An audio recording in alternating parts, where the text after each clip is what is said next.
Shalom saudara dan saudari semua, teman-teman, sahabat-sahabat, umat-umat Tuhan, dimanapun kita berada pada saat dan ketika ini. Ya, selamat pagi semua. Ya, selamat bertemu kembali, selamat bergabung kembali di dalam ruangan renungan pagi kita pada pagi hari ini ya. Jadi apa kabar? Ya, diharapkan, didoakan ya supaya semua kita tetap di dalam keadaan yang sehat, di dalam keadaan yang baik, dalam keadaan yang penuh bersukacita. Ya, walaupun secara kenyataannya kehidupan ini ya sentiasa ada saja yang mendatangi kita, tetapi satu hal yang kita sangat percaya bahwa penyertaan Tuhan itu selalu ada bersama kita. Nah, itulah yang menjadi sumber sukacita kita, saudara dan saudari semua. Ya, pada pagi hari ini ya sekali lagi kita diberikan kesempatan yang begitu indah yang Tuhan berikan kepada kita ya untuk kita dapat bersama-sama, jadi untuk kita dapat menjalani kehidupan kita ini yang sebenarnya penuh arti ya menurut Tuhan yang adalah pencipta dan pemilik kita. Nah, jadi saudara dan saudari, sebagai meneruskan daripada renungan kita pada pagi hari ini, ya mari kita bersama-sama menghadap Tuhan di dalam doa kita ya. Mari kita berdoa. Tuhan Bapa kami di surga, di dalam nama Yesus Kristus, jadi sekali lagi Tuhan pada pagi hari ini kami datang menghadap Engkau, jadi kami mengucap syukur, kami berterima kasih, kami memuliakan Tuhan karena kebaikan, kemurahan yang Tuhan sudah tunjukkan di dalam kehidupan kami lewat banyak perkara di dalam kehidupan kami yang kami percaya dan yang kami yakin semua itu adalah oleh karena Tuhan. Jadi tidak ada suatu perkara pun yang di dalam kehidupan kami yang terlepas daripada pandangan dan pengetahuan Tuhan. Jadi makanya kami sangat yakin juga Bapa bahwa apapun di dalam kehidupan kami, ya Tuhan selalu ada bersama kami. Nah, oleh itu Bapa, pada pagi hari ini sekali lagi kami mendatangi Tuhan dalam doa kami. Ya, kami mohon pertolongan, kami mohon tuntunan, pimpinan Tuhan di dalam kami merenungkan kebenaran firman-Mu. Kiranya Bapa pada saat dan ketika ini, jadi Tuhan Engkau berbicara kepada kami lewat kebenaran firman-Mu. Jadi Engkau memberikan kepada kami hikmat untuk kami dapat mengenal, untuk kami dapat mengerti kehendak Tuhan lewat kebenaran firman-Mu yang akan kami renungkan dan kongsikan bersama pada pagi hari ini. Terima kasih Bapa, kami berdoa dan mengucap syukur hanya di dalam nama Yesus Kristus, Tuhan kami yang hidup. Amin. Nah, saudara dan saudari semua, ya sebagai renungan kita pada pagi hari ini, ya saya sekali lagi ingin membawa kita ya melihat bersama di dalam kitab Alkitab kita, yaitu dalam kitab Yohanes pasal yang ketiga ya. Jadi kita mulai membaca dari ayat yang ketiga sampai ayat yang ketujuh. Nah, ini ayat pembacaan untuk renungan kita pada pagi hari ini.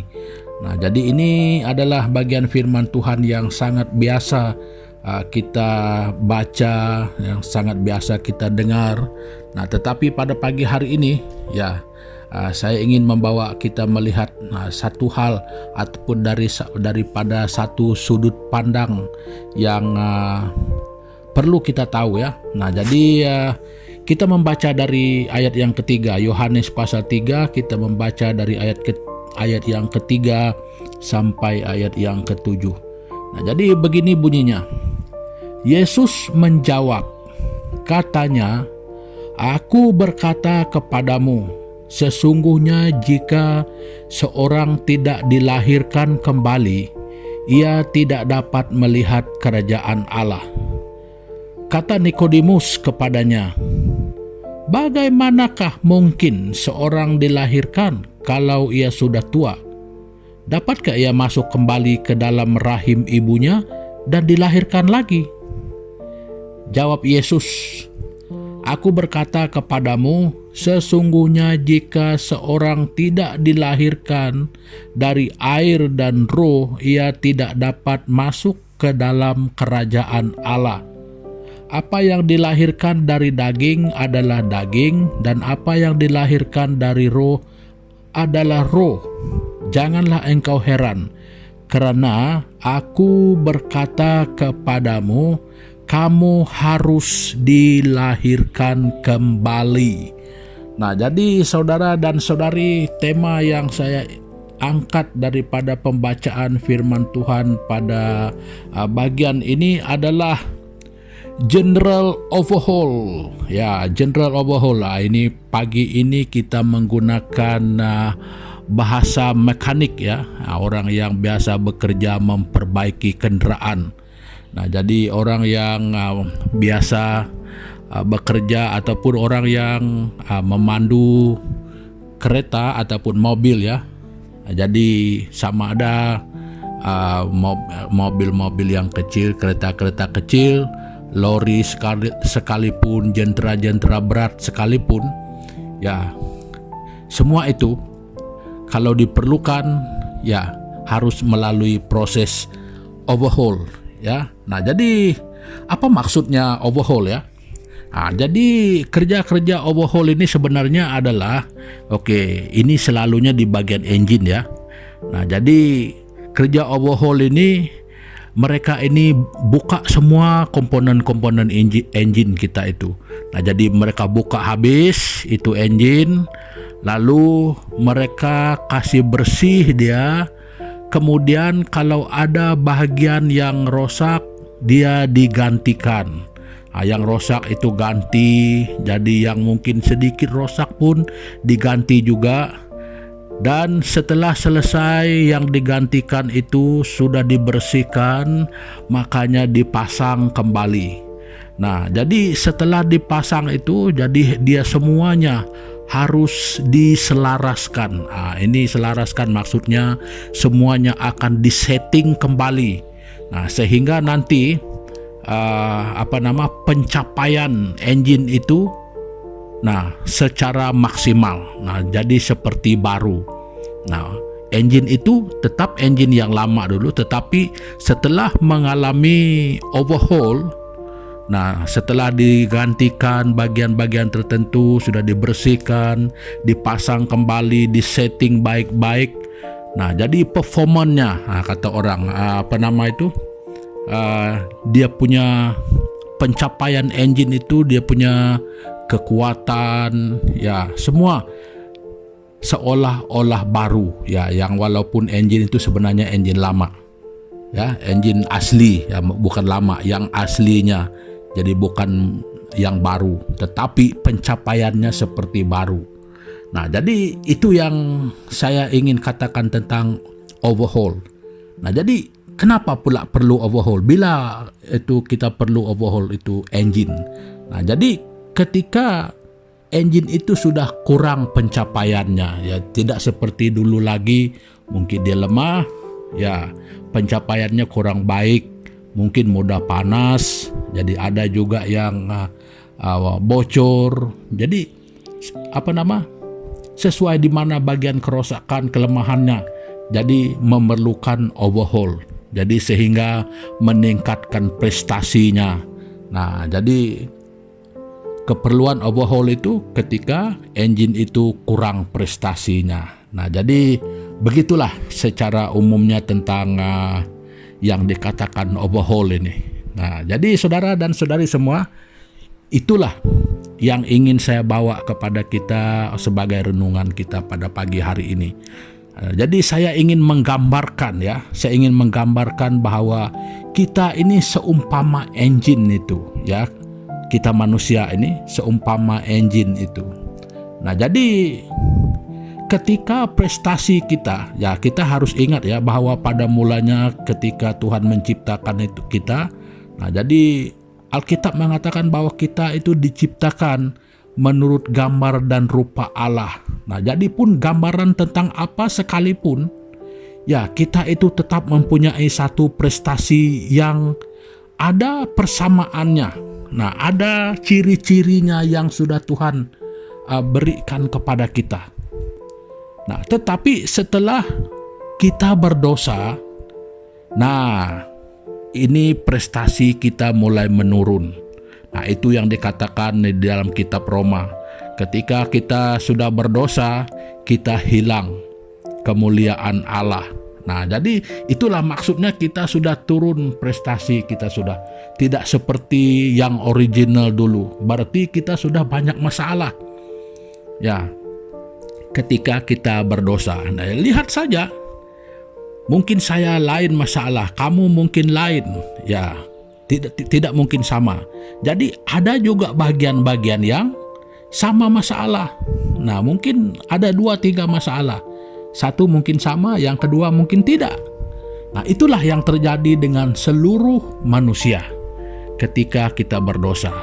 Nah, mungkin yang satu itu jenis orang yang panas baran, yang satu itu suka menjelekkan orang, jadi yang satu itu suka ganggu orang, ya segala macam kejahatan. Itu semua sudah mempengaruhi manusia, jadi sehingga membuatkan kita turun prestasi kita. Jadi prestasi di sini ingin saya katakan bahwa hubungan kita dengan Tuhan sudah tidak seperti dulu lagi. Nah, justru itu saudara dan saudari, kita perlu di overhaul. Nah, jadi di dalam bacaan kita pada pagi hari ini, overhaul yang kita baca itu adalah kelahiran kembali. Nah, jadi pernah ada yang bertanyakan tentang kelahiran kembali.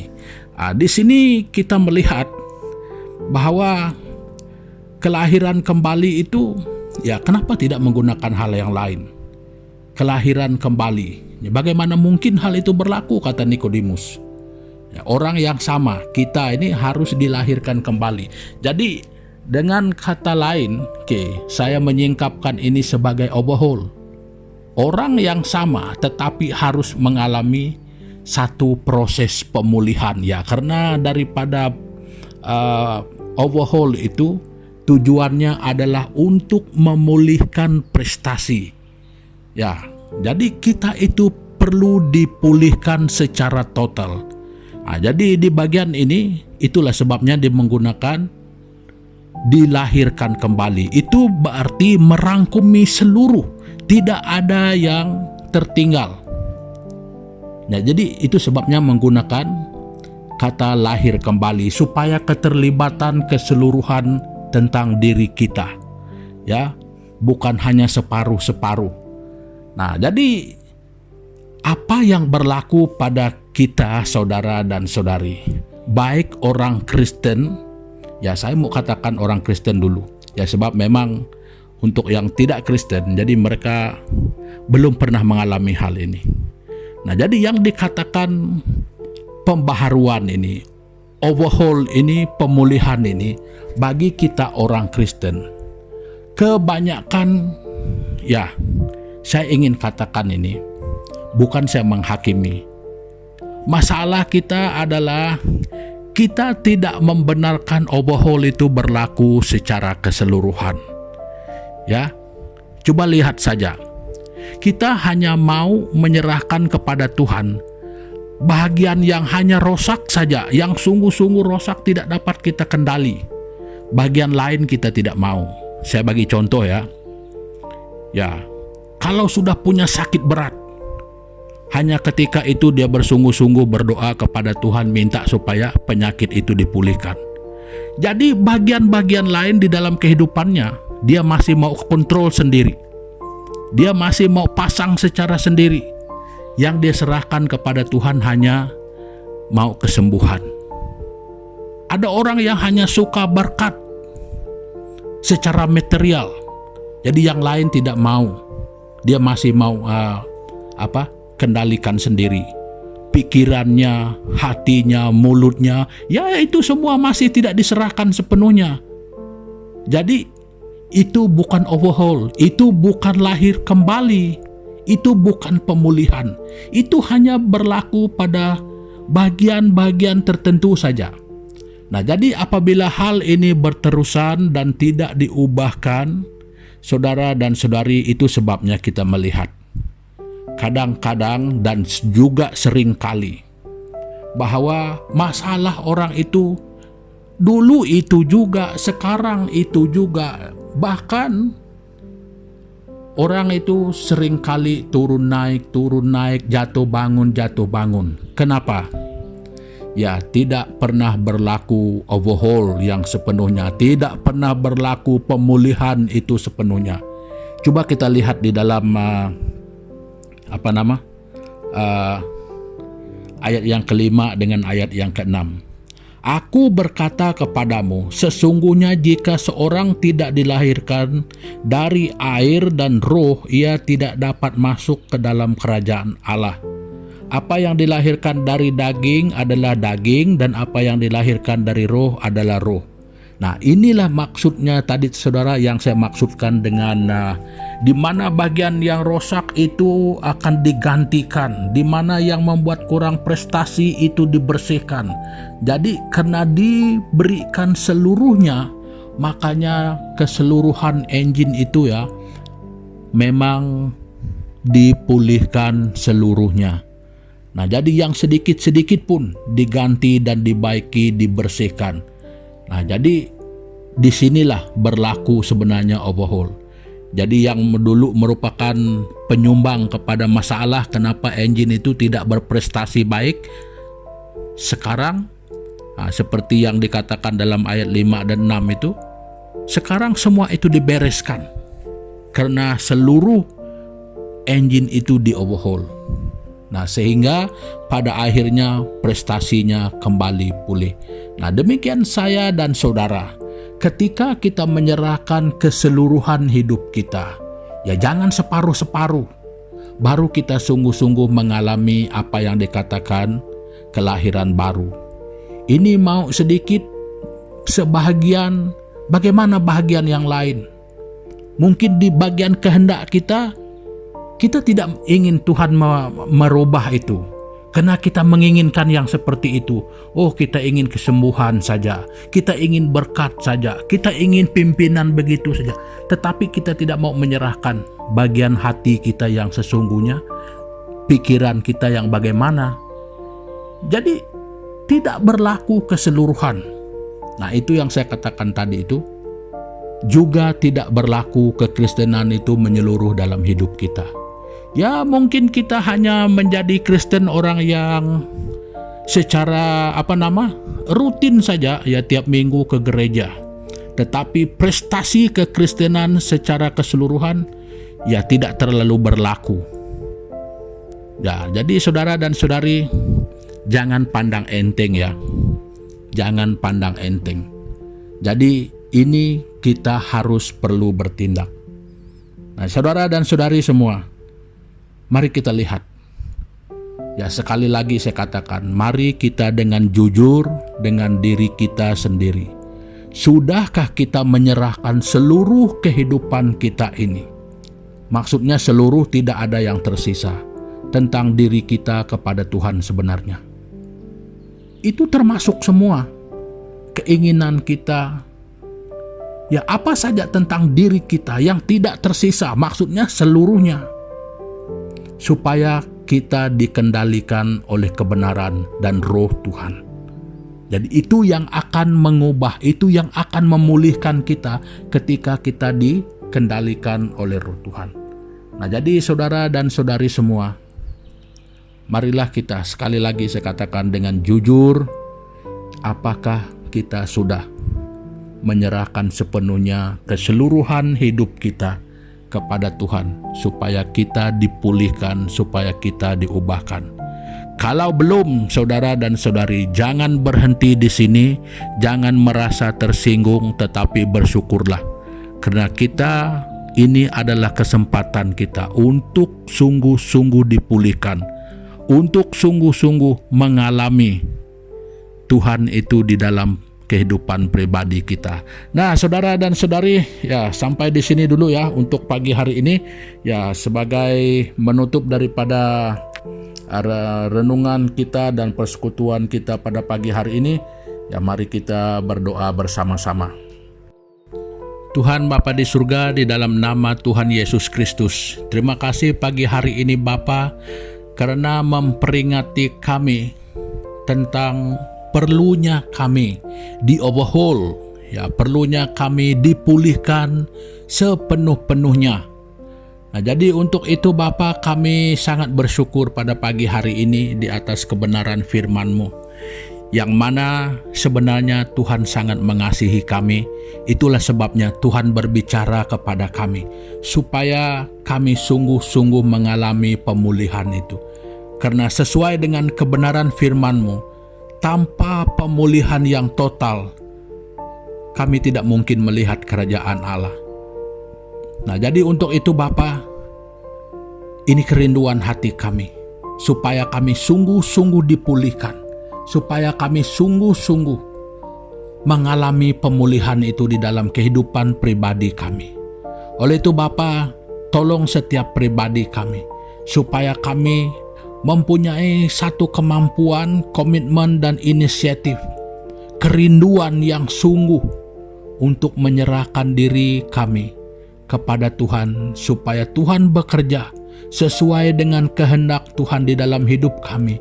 Tuhan, Engkau ubah, Engkau perbaiki apa yang Tuhan pandang perlu di dalam diri kami. Tetapi Tuhan, ajar kami untuk sungguh-sungguh memberikan diri kami, memberikan hidup kami, menyerahkan diri kami Tuhan kepadamu, sesuai dengan kebenaran firman-Mu Tuhan Yesus Kristus. Nah, oleh itu Bapa, kami berdoa pada pagi hari ini Tuhan, kalau selama ini kami belum pernah mengalami pemulihan yang sepenuhnya, Tuhan ampuni kami. Dan biar mulai daripada pagi hari ini, langkah baru sesuai pemulihan yang Tuhan inginkan akan berlaku di dalam kehidupan kami ke depan ini. Terima kasih Bapa, dan sekali lagi kami menyerahkan semua kami, saudara dan saudari kami, umat-umat Tuhan, daripada yang kecil sampai yang besar, yang tua sekalipun. Tuhan Yesus, kami berdoa pada pagi hari ini, Tuhan, Engkau pimpin, Engkau pelihara, Engkau berkati kami sepanjang hari ini, supaya kehidupan kami, Tuhan, sungguh-sungguh dibaharui, dan sungguh-sungguh hidup kami sesuai dengan kehendak-Mu. Pimpin kami, jangan biar kami Tuhan berjalan menurut kehendak kami sendiri, tetapi biar kami belajar tunduk untuk menuruti kebenaran firman-Mu. Terima kasih Bapa, kami berdoa mengucap syukur hanya di dalam nama Yesus Kristus, Tuhan dan Juru Selamat kami yang hidup. Amin. Nah, jadi saudara dan saudari semua, pertemuan kita pada pagi hari ini sampai di sini dulu, dan sampai kita jumpa lagi. Sekian, terima kasih. Tuhan Yesus memberkati kita semua. Haleluya.